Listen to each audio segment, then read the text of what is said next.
Before we get into today's show, let me tell you about the latest deal from Mike Lindell, MyPillow. Once again, the big box stores have canceled their orders simply because they don't agree with Mike Lindell's politics. They don't like it because he supports President Trump. Well, he's going to pass that savings on to you. No more middleman. And boy, does he have some great deals on the Giza Dream sheets and the Percal bed sheets. Listen to this. Giza Dream queen size, normally $139.98. Your wholesale price, $69.99 when you use promo code Joey. King size, only $79.99. The Percal queen size, normally $89.98. Your wholesale price, $29.98 when you use promo code Joey. Just call 1-800-893-4059 or go to mypillow.com. Always use promo code Joey. Free shipping options available. This allotment's not going to last very long. When they're gone, they're gone.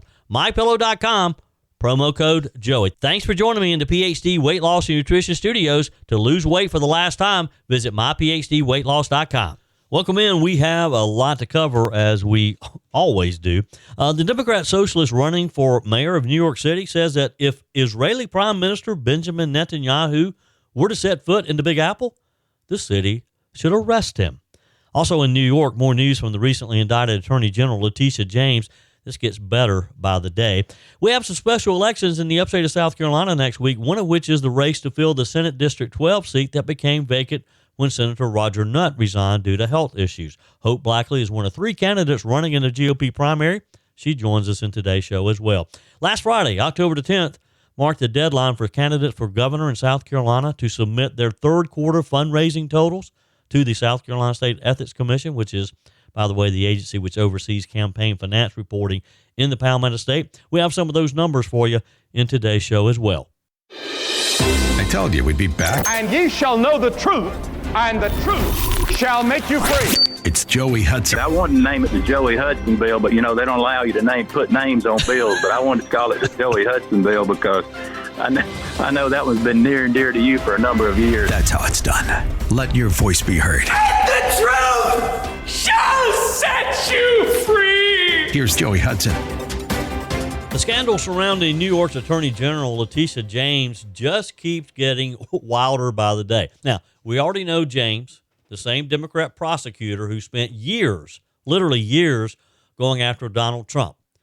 When he was president, when he wasn't president, now when he's president again. She was recently indicted by a federal grand jury in Virginia over allegations that she lied on mortgage documents about a Norfolk home. Now, we didn't have a whole lot of details about that home, but she claimed that it was her primary residence. Of course, she's the Attorney General of New York, so how could that be? Well, now it turns out part of that case centers on her fugitive grandniece, a woman named Nakia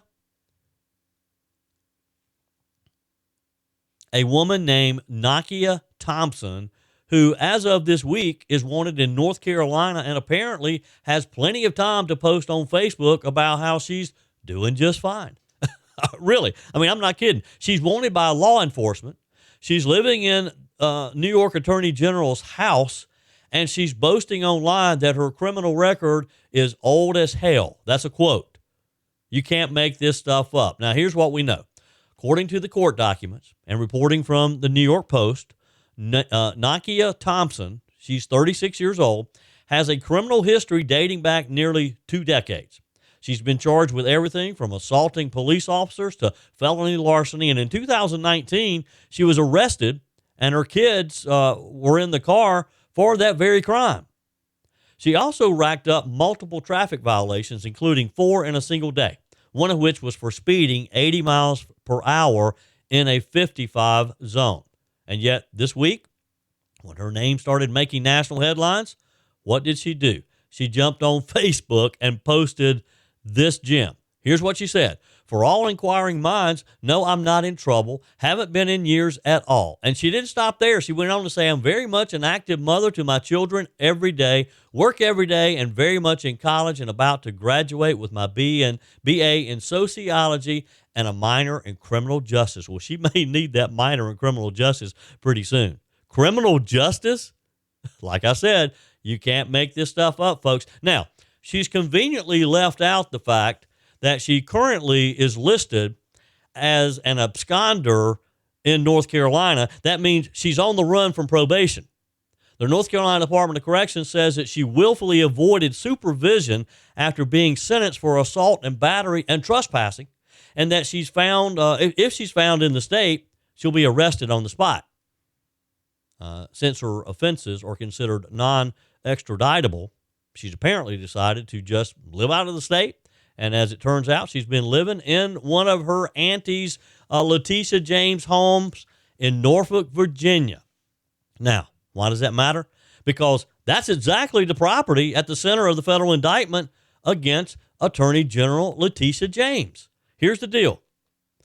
Prosecutors say that Miss James bought that Norfolk house years ago, claimed on her mortgage paperwork that it was a second home where she herself would be the primary residence. That allowed her to get a better mortgage rate, and that's some of the exact same things that she accused Donald Trump of. According to prosecutors, though, Miss James hasn't lived there in years. Instead, her grandniece, Nakia Thompson, has been living there rent-free with her 3 kids since 2020. Now, that's okay. If Auntie Letitia wants her niece to live in her home, that's fine. Nothing wrong with that. But the fact that she's been claiming that it's her primary residence, that's where the problem is. The fact that she put that as her primary residence on her mortgage application, that's where the problem is. Now, you or I couldn't get away with this. The mortgage application required James to affirm that the home was for her personal use, not a rental property. And here's where the story gets even crazier. Ms. Thompson admitted to the New York Times that she didn't pay rent while living there. No, Auntie didn't charge her rent.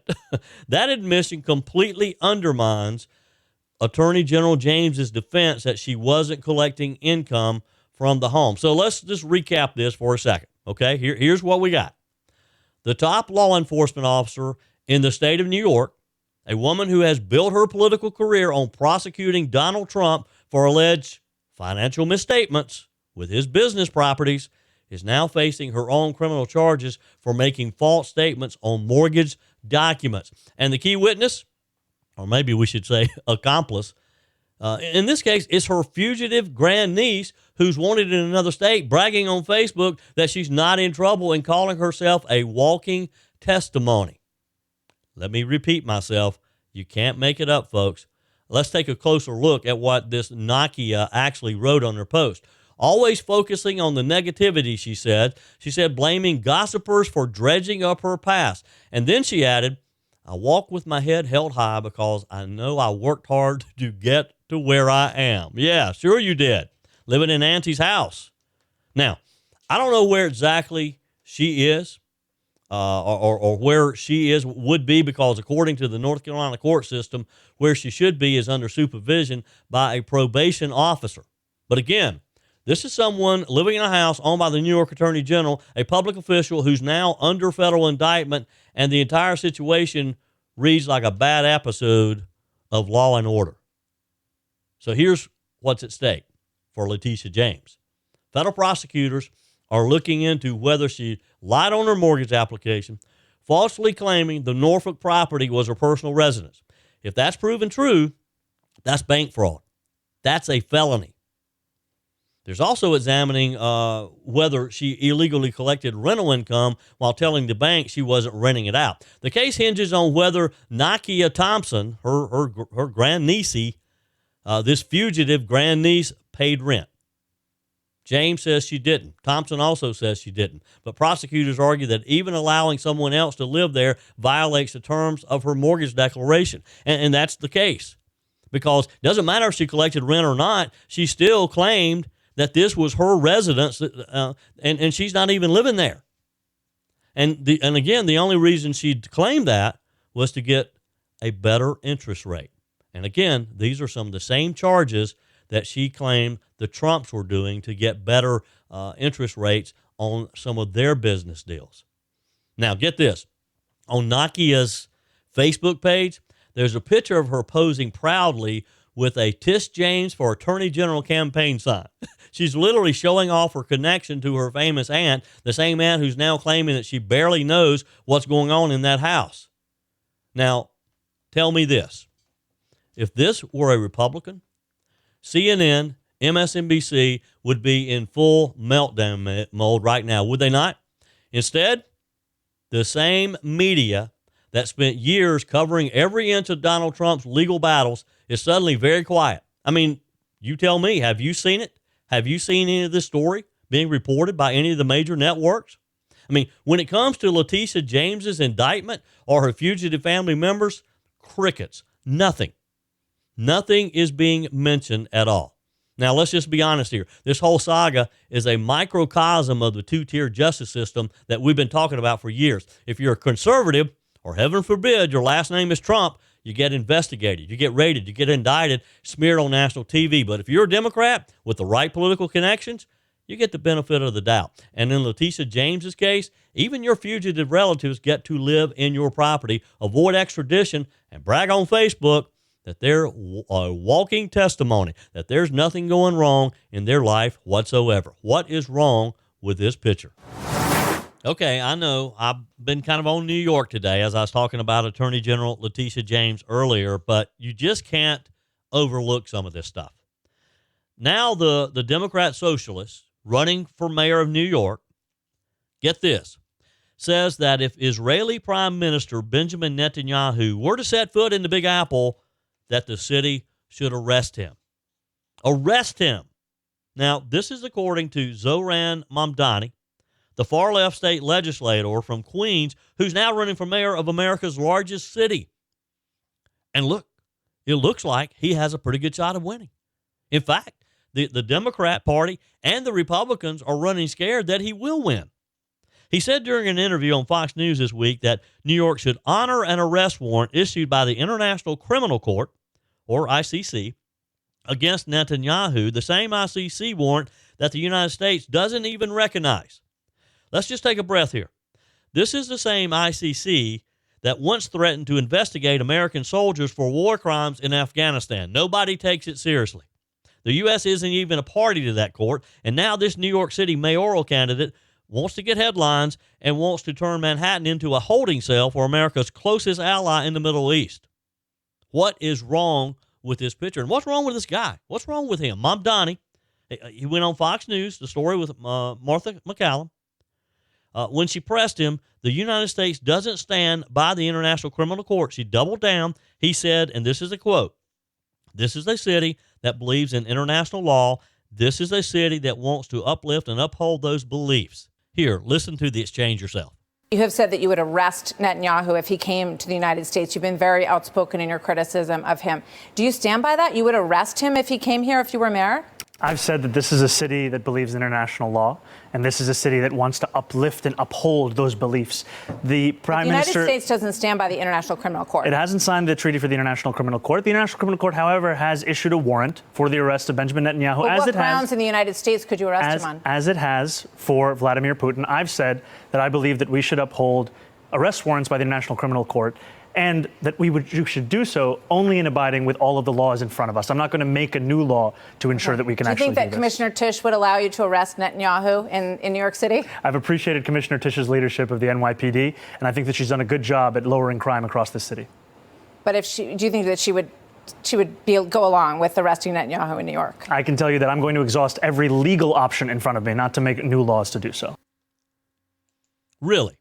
Now, the last time I checked, New York's having trouble even upholding its own laws.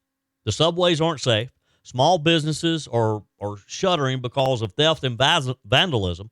Illegal immigrants are being put up in luxury hotels on our dime, although that's coming to a screeching halt. That is starting to slow down considerably since the new sheriff came into the Oval Office. But by all means, let's make arresting the Prime Minister of Israel the city's next priority, because the city of New York is in such good shape. Let's just send the world a message that if Benjamin Netanyahu, whom was just very instrumental in this peace deal, if he comes to New York, maybe for a UN meeting, we're going to put him behind bars.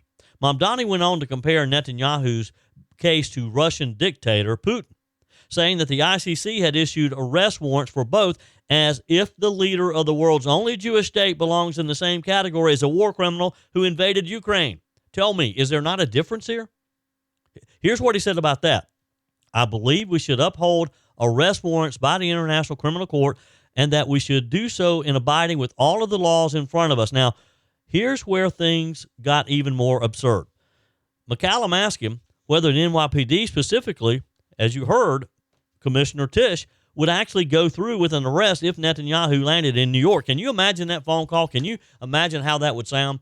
This lunatic mayor calls the NYPD commissioner and says, hey, I want you to run down, take some of you guys down to the UN. The prime minister of Israel is there. I want you to arrest him.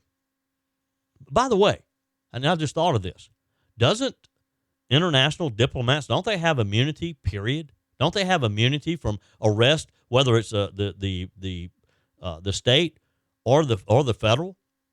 I mean, when you're in New York City, and I'm there some, you see the diplomatic tags. They can park anywhere they want. And quite often, you'll see a car with diplomatic tags literally blocking traffic, and there's nothing NYPD can do about it. So how's he think they're going to arrest him because this crazy mayor just wants to make headlines? I mean, let's be honest, folks. This isn't about the law. This is about his socialist ideology. Zohran Mamdani represents that new breed of far-left politicians who see everything through the lens of intersectionality and anti-Israel activism. He's been one of the loudest pro-Palestinian voices in New York politics, and he's repeatedly refused to condemn Hamas by name. He will not condemn the terrorists of Hamas.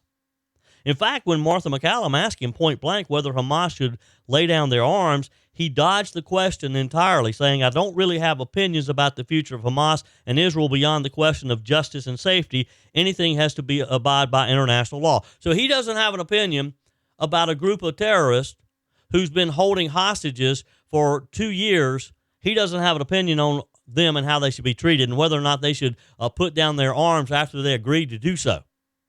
He won't criticize terrorists who butcher civilians, but he'll call for the arrest of Benjamin Netanyahu. That tells you everything you need to know about where his priorities are and about his beliefs. And remember, again, this is just days after President Trump's historic peace deal between Israel and Hamas that ended 2 years of brutal warfare in Gaza. That agreement, which Trump brokered personally, led to the release of the hostages, to the withdrawal of troops and a framework for rebuilding Gaza under international supervision. World leaders from Egypt, Qatar, Saudi Arabia, they praised it. Even Hamas agreed to disarm under the terms. Now, yes, they're looking as if they're going to back out of that. But when McCallum asked Mamdani if he'd give President Trump any credit for ending the war, he couldn't do it. He wouldn't do it. He says it's too early to say. Why is it too early to say? It's real clear. He said if it proves to be lasting, then maybe you give him credit. He got the hostages back. Can we give him credit for that at least?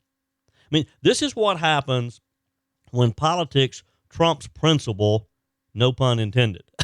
When someone like Zohran Mamdani would rather play to the activist base than acknowledge that a peace deal actually saved lives and that these poor hostages were returned to their families, and he won't give President Trump credit for that, that in itself should be reason that he should never be elected mayor of New York City. Next year's Republican primary for governor is literally months away. It's in June of 2026. But as you know, we have a lot of candidates who are out there on the campaign trails already. We have, let's go through them. Lieutenant Governor Pamela Abbott, Attorney General Alan Wilson, Congressman Ralph Norman, Congressman Nancy Mace, and South Carolina Senator Josh Kimbrell. Five candidates running in the GOP primary. And, of course, it takes money to run these elections. South Carolina's four major candidates, and I say that, and I'm reading from an article on Fitz News that Will Folks wrote. And he really didn't pay a lot of reference to Senator Josh Kimbrell. I don't know. I haven't seen any of the numbers there, so I'm assuming that there's not much to be told there. But he did focus on what he calls the four major gubernatorial candidates. And he says they've worked incredibly hard to raise funds for their campaigns over the past 3 months. He says now they're working every bit as hard to spend the numbers associated with those contributions. He says they're hoping to convince voters that they have the momentum in the race to become the Palmetto State's next chief executive officer. So last Friday, October the 10th, marked the deadline for candidates to submit their third quarter fundraising totals to the South Carolina State Ethics Commission. This is the agency which oversees campaign finance reporting in the Palmetto State. The third quarter covers contributions each campaign received between July the 1st of 2025 and September 30th. So, who's winning the 2026 money race? Because we're a long way from actually having ballots cast. According to Will Folks, that depends on whom you ask and which metric you're considering. He writes, the Republican gubernatorial primary features 4 main contenders at this point, and he goes through them: Nancy Mace, Alan Wilson, Pamela Evette, Congressman Ralph Norman. Each candidate boasted an impressive haul during the third quarter, he writes, although there are big differences in how they arrived at their totals, how much money they spent, and how much money they have in the bank as this campaign heats up. Fitz News goes on to say, we'll start with Mace. She reported raising $1.1 million during the first 2 months as a candidate. After spending just over $350,000, Mace has a total of about $720,000 in the bank as of October the 1st. Reporter Nick Reynolds of the Post and Courier slammed Mace's haul, noting that only 8% of her donors were from South Carolina. Interesting. This was by far the lowest percentage of any candidate. Now, you tell me, who wants a governor in South Carolina to have been supported by people all around the rest of the country and not here in the Palmetto State? It kind of tells you who would be pulling her strings. Again, it's early in the game. Mace pushed back at the Post and Courier's criticism, saying she received 1,590 contributions from Palmetto State residents, which was more than the 1,219 total South Carolina contributions received by Wilson, Evette, and Norman combined, she said. And she makes a point there as well. On X, she wrote, since you can't help but prove your left-wing bias and can't add, let me do the math for you. 8% of 20,000 donations is more than triple the donors from South Carolina as of all of my opponents. My total number of donations for South Carolina is more than all my components combined and then some. Okay, all right. She added that her campaign had 12 times the number of donations as all of her opponents combined again, and 7.5 times as many individual donors as all of her opponents combined again. She's good at math. Now, Attorney General Alan Wilson reported raising an impressive $1.3 million, including approximately $260,000 in transfers from his Attorney General campaign account, which is about 22% of the total. After spending just over $214,000, Attorney General Wilson has $1.1 million in the bank as of October the 1st. Now, Will Folks says, as we previously reported, and this is his writing, the little-known number 2 to South Carolina Governor Henry McMaster launched a major advertising push over the past 6 weeks in an attempt to boost her profile in the race. Folks goes on to write, the spending binge, as he put it, seems to have worked. He says, but there was a significant cost associated with the effort. Evette spent a whopping $888,000 during the recent quarter, more than Mace, more than Wilson, more than Norman combined, after raising just over $1 million. She also loaned her candidacy $300,000, according to Fitz News. She had $528,000 on hand as of October the 1st, the lowest total of the 4 major contenders so far. Again, it's so early in the game. Campaigns generally devote the months prior to an election year raising and saving as much money as possible and then spending that money in the months leading up to the partisan primary elections in early June. And this is the interesting thing for me, is that these candidates are already raising so much money and spending so much money. Folks ask the question, can Pamela Evette sustain such a high burn rate over the coming quarters? And if not, will she dip further into her personal wealth to finance her political aspirations? That's a question. It's a valid question. Now, Congressman Norman, he's independently wealthy. He's a developer. He, too, according to Fitz News, loaned his campaign $500,000 to be precise, along with the $808,000 he collected from donors. The Freedom Caucus firebrand, Will Folks' terminology, not mine, raised more than $1.3 million during the third quarter, matching Wilson for the biggest haul of any contender. He says the best news for Norman, he spent just $187,000, the lowest of any contender. That left him with $1.1 million in the bank, also matching Wilson for the highest total of any candidate. Like Evatt, Norman has the potential to self-fund his candidacy, Fitz News writes, although it remains to be seen whether the notoriously frugal businessman will spend any of his money that he has loaned his campaign, or if he will commit additional resources to the effort should such an investment prove necessary. And that is the big question when you have someone like a Ralph Norman, like a Pamela Evatt, who does have that personal wealth. Are they willing to spend it on their campaign?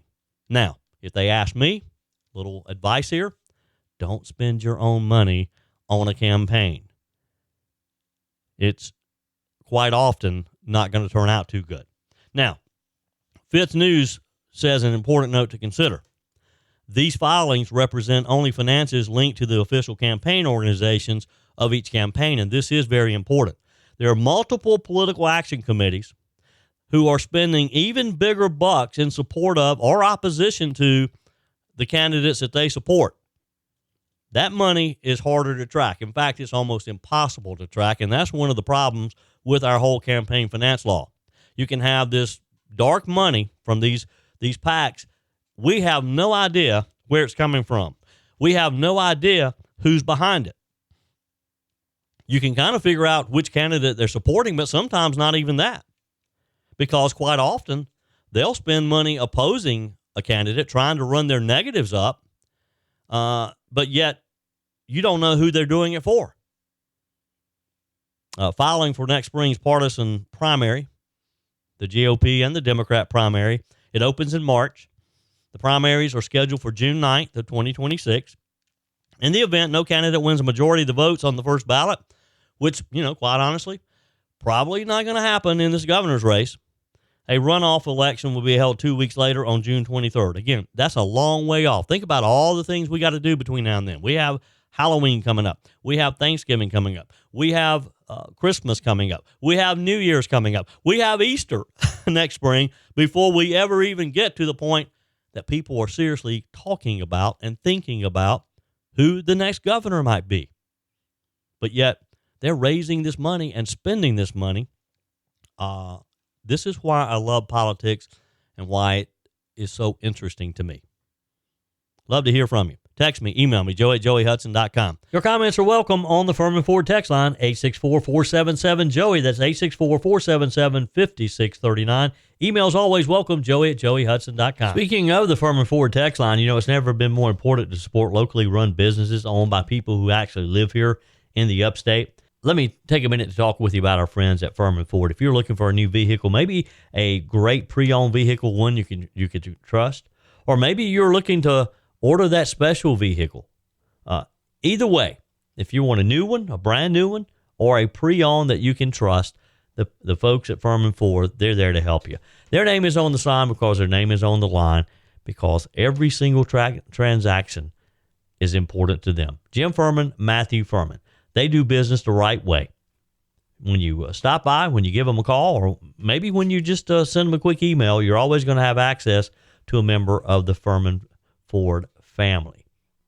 And by the way, they also offer great service, and you're not going to have to wait weeks and weeks to get it done. And you do not have had to purchase your vehicle at Furman Ford. Doesn't even have to be a Ford. They service all makes and models. Visit my friends at Furman Ford online at furmanford.com, furmanford.com.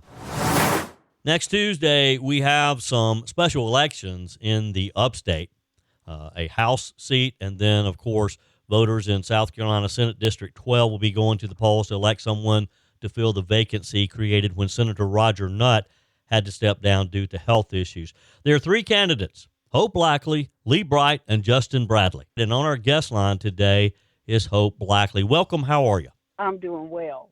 Well, I appreciate your time. Look, it's a busy time. I know that you're out there shaking hands. I'm sure you're knocking on a lot of doors and that type of thing. So I just wanted to spend a few times so that our listeners could get to know who Hope Blackwell is. So I want to start, Hope, with your elevator speech and just introduce yourself. Let us know why you think you would make a good state senator.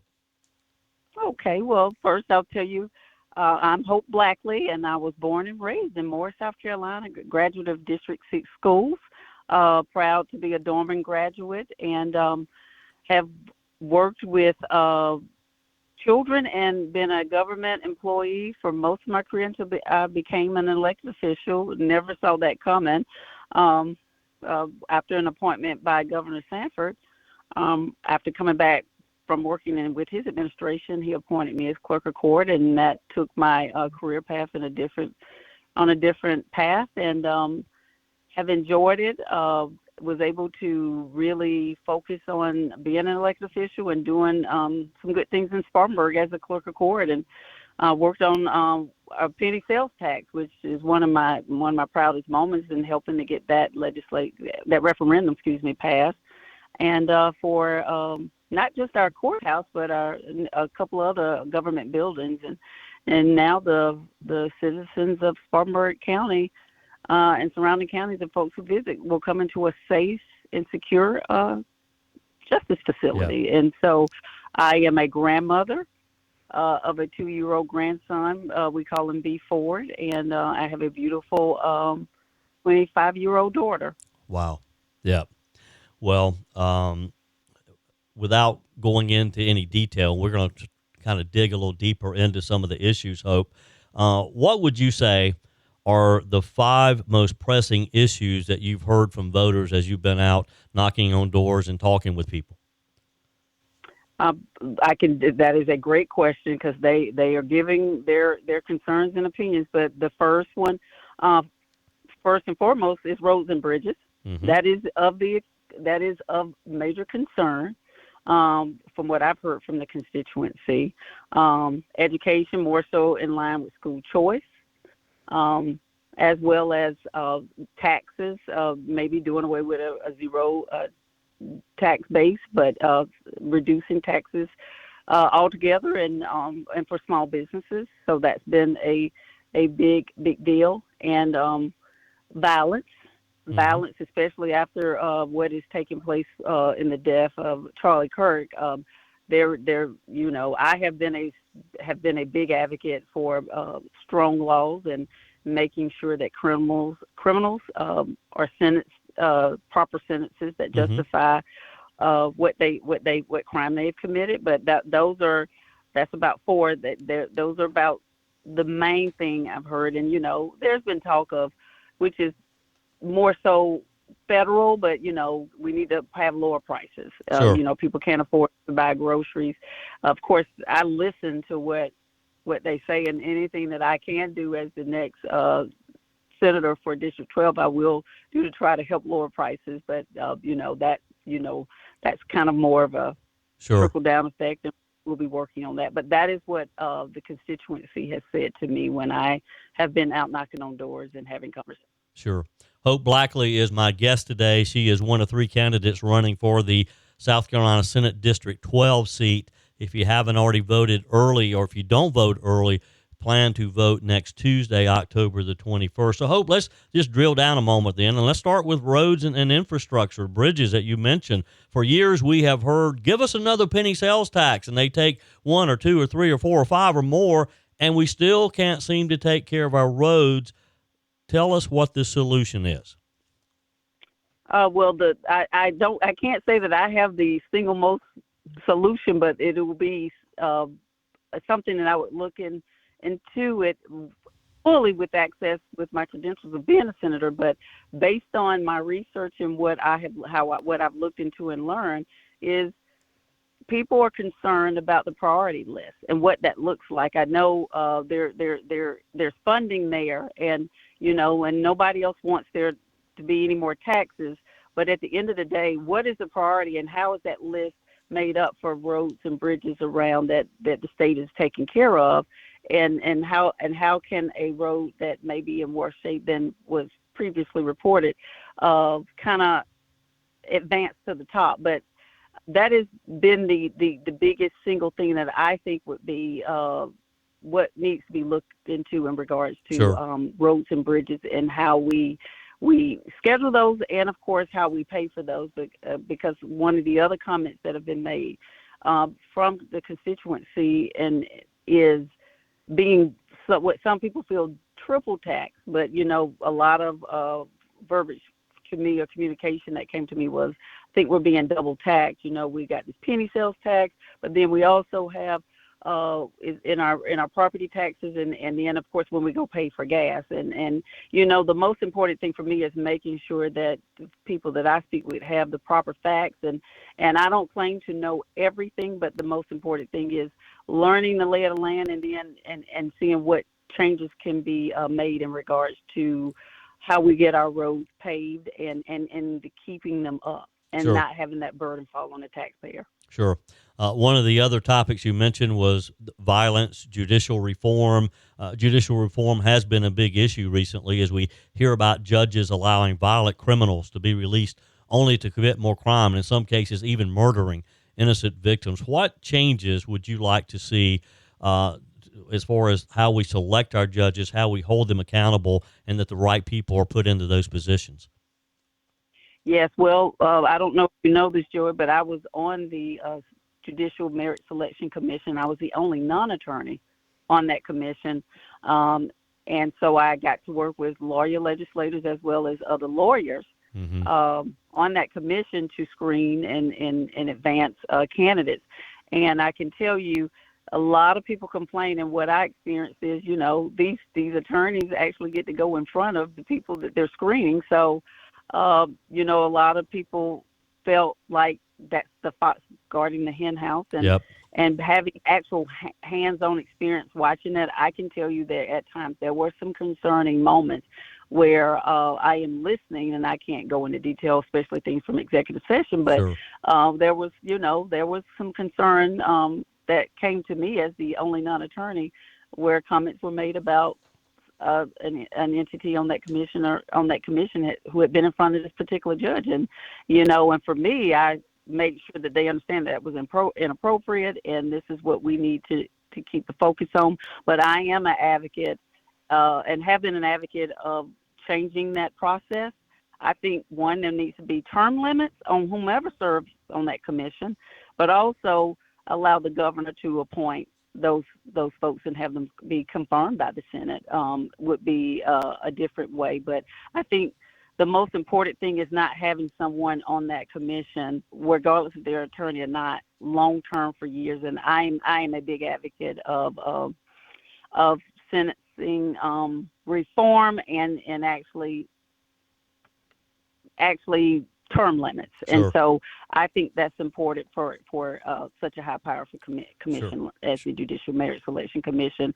But in regards to your question about holding criminals accountable, especially when judges are giving bonds and then they're being released, and having been the former clerk of court and understanding that everyone is entitled to a reasonable bond, but that I never in my day would think that would be contributed to a repeated violent offender.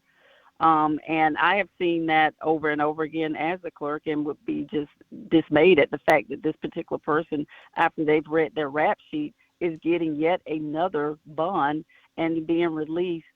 And, the excuse has been, even when I question it, was, our jails are full and they deserve a reasonable bond. But this person got back out and created or committed a different violent offense. Sure. It may have not been murder, but like that has got to be looked into, and the excuse or the lack of resources for not being able to hold or house such individuals is something that we're just going to have to look into, because there's just too many violent repeat offenders walking around, and when the judges don't follow the laws that I hope that I'll be making to put more restrictions on, then they're held accountable for that. Sure. Hope, a couple more quick questions. We're almost out of time here, so if I could ask you pretty much a yes or no. Are you in favor of legalized gambling in South Carolina? I am not. I'm not. Okay. And what about closing primaries? Should we be registering by party? Yes. Yes. All right. Hope Blackley, a candidate for the State Senate District 12. What's your website if someone would like additional information? www.votehopeblackly.com.